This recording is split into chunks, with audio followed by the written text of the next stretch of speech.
എന്റെ ദൈവമേ.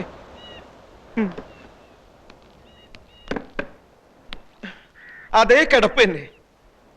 എഴുതാനുള്ള ഒരു നീക്കവും കാണുന്നില്ല. എന്നെ വേണമെങ്കിൽ ഒന്നും കൂടി തല്ലിക്കോ. എന്റെ സങ്കടം ഞാൻ പിന്നെ ആരോടാ പറയാ? എഴുന്നേൽക്ക കുടിക്കുക കെടുക്കുക, എഴുന്നേൽക്ക കുടിക്കുക കെടുക്കുക. സ്കോച്ച് വേണമെന്ന് പറഞ്ഞപ്പോ അതും വാങ്ങിച്ചു കൊടുത്തു. രൂപ എത്രയാ പൊടിച്ചത്? തഹസിൽദാർ സാറിന് അറിയോ? ഈ നാട്ടിൽ വേറെ എഴുത്തുകാരില്ലഞ്ഞിട്ടല്ല.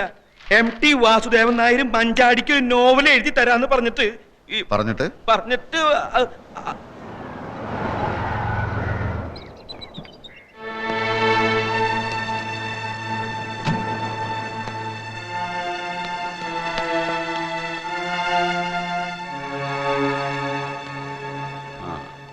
ആവശ്യമില്ലാത്തൊരു കേസാണിതെന്ന് അറിയാഞ്ഞിട്ടല്ല. പക്ഷെ ഒരു അഡ്വക്കേറ്റിന്റെ കടമ അയാളുടെ കക്ഷിയുടെ ഭാഗത്ത് നിൽക്കുക എന്നുള്ളതാണ്. കോടതിയിൽ സത്യം ബോധിപ്പിച്ച് പ്രിയദർശിനി കേസിൽ നിന്ന് പിൻവാങ്ങുകയാണ്. കേസിൽ നിന്ന് പിൻവാങ്ങുകയോ? അതെന്തിന്?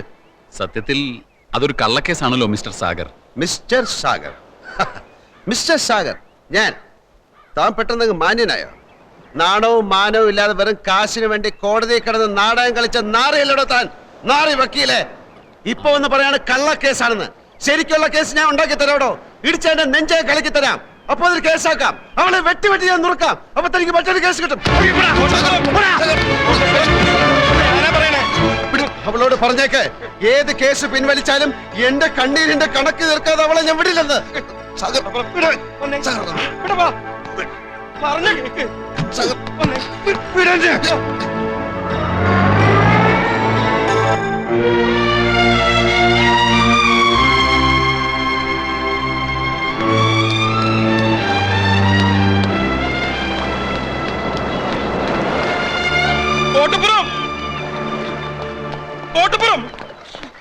നിക്ക്, ആത്മഹത്യ ചെയ്യരുത്.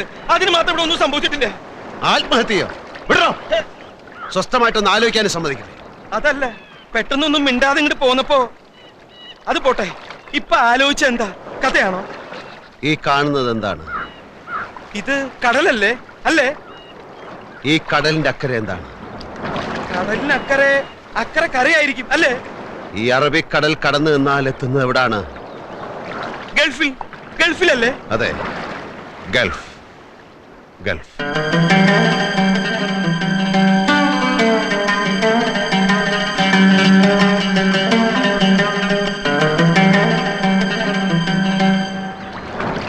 ഇനിയുള്ള കഥ ആരംഭിക്കുന്നത് ആ മണലാരണ്യങ്ങളിൽ നിന്നാണ്.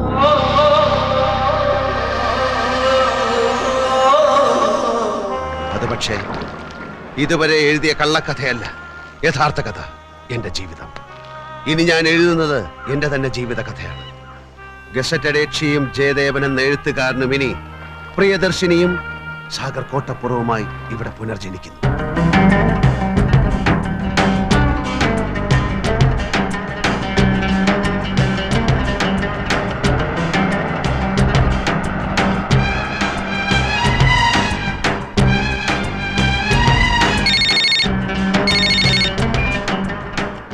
Hello, Vidyasagar here. പത്മിനി ചേച്ചി നല്ല ആളാ. ഇന്നലെ തന്നെ വിളിക്കാന്ന് പറഞ്ഞിട്ട്. അതുപോലെ കാര്യങ്ങൾ അവിടം വരെയായി. ഞാനും മോനേട്ടനും കൂടി പോയി കണ്ടു. നല്ല ഒതുക്കവും വിനയവും, വെളുത്ത് മെലിഞ്ഞ് നല്ല ഭംഗിയുള്ള ചിരിയും. ഒറ്റ നോട്ടത്തിൽ തന്നെ എനിക്ക് മോനേട്ടനും കുട്ടിയെ നന്നായി ബോധിച്ചു. മോഹനേട്ടന്റെ കാര്യം വിടൂ. പത്മിനി ചേച്ചിക്ക് ഇഷ്ടപ്പെട്ടല്ലോ, അത് മതി. എന്റെ കാഴ്ചപ്പാടും സൗന്ദര്യ സങ്കല്പവും ഒക്കെ എന്നേക്കാൾ അറിയാവുന്നത് ചേച്ചിക്കല്ലേ? എന്നാലും നിനക്കും കൂടി ഇഷ്ടപ്പെടണമല്ലോ. പറ്റുമെങ്കിൽ ഒരു 3-4 ദിവസത്തേക്ക് വന്നിട്ട് പോയിക്കൂടെ നിനക്ക്? ഇപ്പൊ വന്നാ കല്യാണത്തിന് വരാൻ അറബാബ് ലീവ് തരില്ല. അപ്പൊ പിന്നെ ഒരു താലി പാഴ്സൽ അയച്ച് തരേണ്ടി വരും ഞാൻ. ഒക്കെ ചേച്ചിയും മോഹനേട്ടനും കൂടെ അങ്ങോട്ട് തീരുമാനിച്ചാ മതി. ഏതായാലും കുട്ടിയുടെ ഫോട്ടോ ഞാൻ കൊടുത്തയച്ചിട്ടുണ്ട്. എപ്പോ കൊടുത്തയച്ചു? ആരുടെ കൊടുത്തയച്ചു? എന്ന് കൊടുത്തയച്ചു? കിടന്ന് ചാടാതെ. നിന്റെ കൂട്ടുകാരൻ സൈനുദ്ദീന്റെ സിസ്റ്റർ സോണിയ അല്ലേ? അവളും ഹസ്ബൻഡും കൂടി യാത്ര പറയാൻ വന്നിരുന്നു മെനിഞ്ഞാന്ന് രാത്രിയില്. കയ്യോട് കൊടുത്തയച്ചിട്ടുണ്ട്. ഫോട്ടോ ഇപ്പൊ സൈനുദ്ദീന്റെ കൈ കിട്ടിക്കാണല്ലോ. അവൻ പറഞ്ഞില്ലേ? അവൻ പറഞ്ഞില്ല. കള്ള നമുക്ക് മറന്നു കാണും. ഞാൻ പിന്നെ വിളിക്കാം. ഇവിടെ പെട്ടെന്ന് കുറച്ച് ഭയങ്കര തിരക്കിലായിപ്പോയി.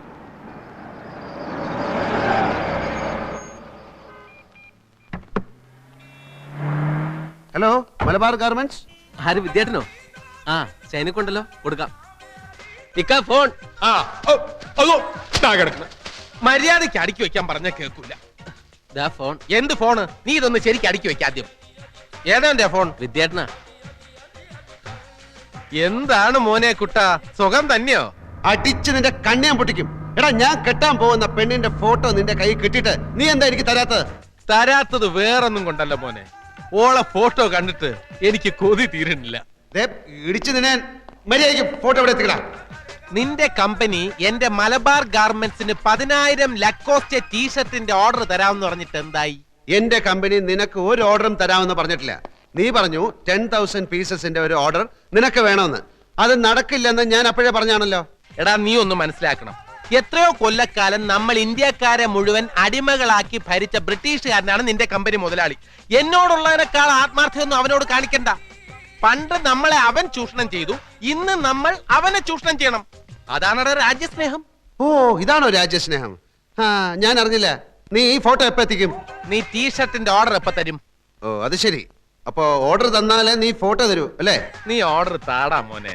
വേണ്ട, എനിക്ക് ഫോട്ടോ വേണ്ട. രാത്രി ഞാൻ നിന്റെ ഫ്ലാറ്റിൽ വരാം. എന്നിട്ട് നമുക്ക് ഓർഡറിന്റെ ഫോട്ടോയുടെ കാര്യം വിശദമായിട്ട് ഡിസ്കസ് ചെയ്യാം. ഓക്കെ? ഓക്കെ.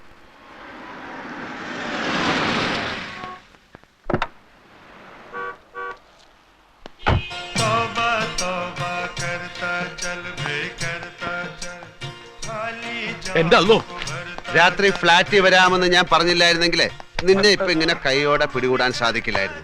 ടീഷർട്ടിന്റെ ഓർഡർ തന്നാലേ നീ ഫോട്ടോ തരൂ അല്ലേ? ഓർഡർ തന്നാലേ ഫോട്ടോ തരൂന്ന് ഞാൻ പറഞ്ഞിട്ടില്ല. ഓർഡർ തന്നൂടെന്ന് അപേക്ഷിച്ചു, അത്രേ ഉള്ളൂ. അല്ല, ഭാവി ഭാര്യയുടെ ഫോട്ടോ കാണാനുള്ള എന്റെ അഭിനിവേശത്തെ നീ ബ്ലാക്ക്മെയിൽ ചെയ്യാൻ ശ്രമിച്ചു. എടുക്കടാ ഫോട്ടോ. അല്ലെങ്കിൽ നിന്റെ പെണ്ണിന്റെ ഫോട്ടോ എനിക്കെന്തിനാ? ഈ തിരക്കൊന്നും ഒഴിഞ്ഞോട്ടെ, നമുക്ക് ഒരുമിച്ച് ഫ്ലാറ്റിൽ പോയി ഫോട്ടോ എടുക്കാം. അപ്പൊ ആ ഫോട്ടോ ഇപ്പൊ നിന്റെ കയ്യിലില്ലേ? ഫോട്ടോ കൈ കൊണ്ട് കിടക്ക്. എന്തിന്? ശരി, എനിക്ക് കാത്തിരിക്കാൻ തീരെ സമയമില്ല. ഇപ്പൊ തന്നെ പുറപ്പെട്. ഇപ്പഴാ? നിന്നോട് വരാനേ പറഞ്ഞ. ഇങ്ങോട്ട് ഞാൻ ഫോട്ടോ ഒക്കെ എടുത്തു തരാം. നീ ആദ്യം ഈ കൈയൊന്ന് വിട്. വേണ്ട, വേല കയ്യിലിരിക്കുന്നാലേ.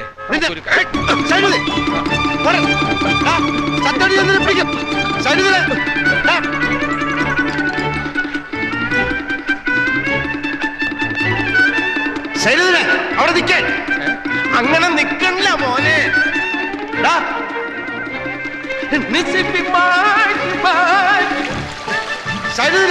ഇങ്ങോട്ട് ഇറങ്ങി വരാൻ.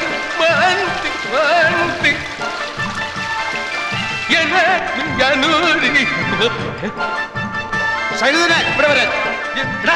എന്നെ ഓടിക്കരുത്. 1500 മീറ്ററിൽ കോളേജ് ചാമ്പ്യനാ ഞാൻ. ഫോട്ടോ എന്റെ കയ്യിൽ തന്നെ ഉണ്ട്. ടീഷർട്ടിന്റെ ഓർഡർ തരാതെ ഞാൻ ഇത് തരുന്ന പ്രശ്നമില്ല.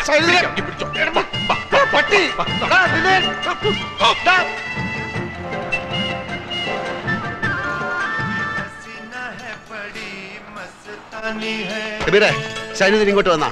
ഇല്ല, നിങ്ങൾ ഒന്നിച്ചല്ലേ പോയത്? അവനെ ഇപ്പൊ എന്റെ കൈ കിട്ടിയല്ലോ. അവൻ ബാലുവിന്റെ അടുത്ത് കാണുമായിരിക്കും. അവനെ പിടിക്കാതെ വിടില്ലെന്ന് പറഞ്ഞേക്ക്. കുട്ടിയുടെ ഫോട്ടോ ഉഷാറായിട്ടാ. നീ കണ്ട? കണ്ടല്ലോ, നല്ല അസല് കുട്ടി.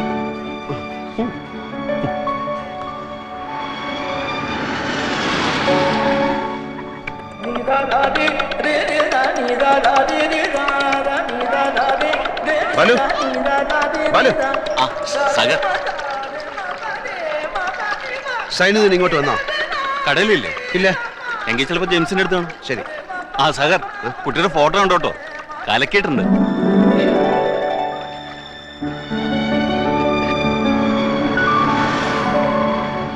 സൈനുദ്ദീൻ വന്നാ? വന്നിട്ട് പോയി. സൈനിക ഫോട്ടോ കാണിച്ചിട്ടോ, കുട്ടി നന്നായിട്ടുണ്ട്. അവനെ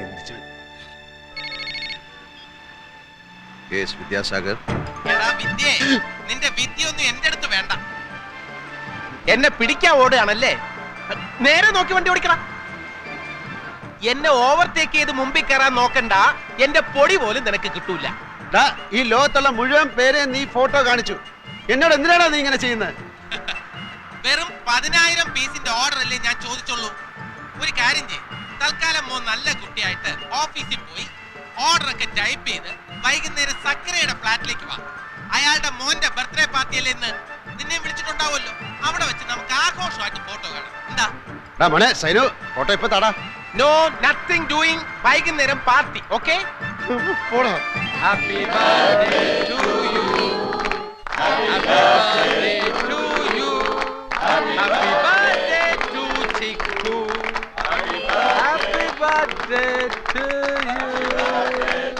happy birthday to you happy birthday Chikku. Happy birthday to Chikku. കുട്ടിയുടെ ഫോട്ടോ അസലായിട്ടുണ്ട്. ലേഡീസ് ആൻഡ് ജെന്റിൽമെൻ, എല്ലാരും ഇങ്ങോട്ടൊന്ന് ശ്രദ്ധിക്കൂ. സക്കറിയ ദമ്പതികളുടെ മകൻ ചിക്കുവിന്റെ ജന്മദിനം ആഘോഷിക്കാനാണല്ലോ നമ്മൾ ഇവിടെ ഒത്തുകൂടിയിരിക്കുന്നത്. നമ്മൾ മലയാളികൾ ഇതേപോലുള്ള ആഘോഷങ്ങളിൽ ഒന്നിച്ചു കൂടും, വെടിപറയും, ഭക്ഷണം കഴിക്കും, പിരിഞ്ഞു പോകും. അതോടെ തീർന്നു. നമ്മൾ മലയാളികൾക്ക് ഒത്തൊരുമയില്ല. പരസ്പര സഹകരണം എന്ന വാക്ക് നമ്മുടെ നിഘണ്ടുവിലേ ഇല്ല. അങ്ങോട്ടും ഇങ്ങോട്ടും നമ്മൾ ഒരു സഹായവും ചെയ്യില്ല. ഞാനിത് പറയാൻ കാരണം വിദ്യാസാഗർ നമ്മുടെയൊക്കെ കൂട്ടുകാരനാണ്. അവൻ കെട്ടാൻ പോകുന്ന പെണ്ണിന്റെ ഫോട്ടോ ദാ എന്റെ കയ്യിലുണ്ട്. വരട്ടെ. അവന്റെ കമ്പനി എനിക്ക് കുറച്ച് ടീഷർട്ടിന്റെ ഓർഡർ തന്നാലേ ഈ ഫോട്ടോ ഞാൻ അവന് കൊടുക്കൂന്ന് പറഞ്ഞിട്ടുണ്ട്. നിങ്ങൾക്കറിയാം, അവൻ എന്നെക്കാൾ ആരോഗ്യമുള്ളവനാണ്. അതുകൊണ്ട് ഈ ജിങ്കാന ഒരു ആക്രമണത്തിന് മുതിരുകയാണെങ്കിൽ നിങ്ങൾ എല്ലാവരും ചേർന്ന് എന്നെ രക്ഷിക്കണമെന്ന് അഭ്യർത്ഥിക്കുകയാണ്. വന്ന് എന്റെ ചുറ്റും നിൽക്കൂ പ്ലീസ്. അവൻ ആക്രമണത്തിന് മുതിർന്നു കഴിഞ്ഞു. എല്ലാവരും എന്നെ രക്ഷിക്കാൻ തയ്യാറെടുത്തോളൂ. നീ ഫോട്ടോ എടുക്ക. ഓർഡർ എടുക്ക്. നീ ഫോട്ടോ എടുക്കടാ. ഓർഡർ എടുക്കാൻ. ഫോട്ടോ ഓർഡർ എടുക്ക്. ഫോട്ടോ തന്നാലേ ഓർഡർ തരൂ, അല്ലെങ്കിൽ നീ ഇനി എന്നെ ബ്ലാക്ക്മെയിൽ ചെയ്യും. ആ കവറിനുള്ളിൽ ഓർഡർ ആണെന്ന് അറിഞ്ഞാലേ ഫോട്ടോ തരൂ. നിനക്ക് എന്നെ വിശ്വാസമില്ലേ? ഇല്ല. വിശ്വാസമില്ല? എടാ, ഒരു സുഹൃത്ത് മറ്റൊരു സുഹൃത്തിനെ വിശ്വസിക്കണം. ഓർഡർ തരാത്ത കൂട്ടുകാരന്മാരെ വിശ്വസിക്കാൻ പാടില്ല.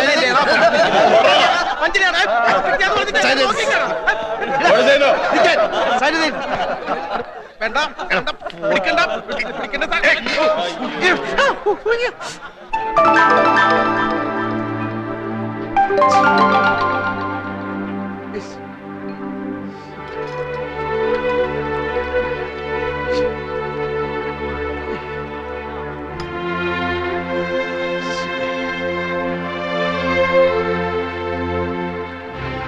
അല്ലോ, നല്ല കുട്ടിയായിരുന്നു.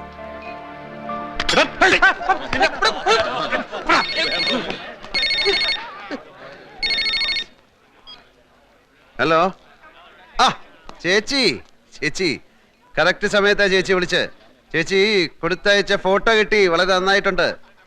അവളിപ്പോ ചിക്കൻ മസാല കിടന്ന് വെന്ത് തിളച്ച് നല്ല പരുവായിട്ടുണ്ട്. അവളിനി കല്യാണം കഴിക്കാൻ കൊള്ളത്തില്ല, കഴിക്കാനേ കൊള്ളാവൂ. അത് ശരി. ഛേ, ഇതിനാണ് ഇത്രയും കഷ്ടപ്പെട്ട് ഫോട്ടോ അങ്ങോട്ട് അയച്ചത്. ആ സൈനുദിന്റെ തലക്കിട്ട് 2 കിഴുക്ക് കൊടുക്ക്. ഇനിയിപ്പോ രണ്ടാമത് അവിടെ ചെന്ന് ഫോട്ടോ എങ്ങനെയാ ചോദിക്കുക? ഹേ വേണ്ട, ഇനി ഫോട്ടോ അയക്കൊന്നും വേണ്ട. ഈ ദുബായിൽ ഞാൻ ഒഴിച്ച് മറ്റെല്ലാവരും ഫോട്ടോ കണ്ടു. ചേച്ചിയുടെ സെലക്ഷൻ വളരെ നന്നായിട്ടുണ്ടെന്നാണ് പറയുന്നത്. കണ്ടത് മനോഹരം, കാണാത്തത് അതിമനോഹരം എന്നാണല്ലോ. കാണാത്തതുകൊണ്ട് അതിലില്ലാത്ത സങ്കല്പത്തിന്റെ തേരിലേറി എനിക്ക് എത്ര വേണമെങ്കിലും സഞ്ചരിക്കാൻ കഴിയും.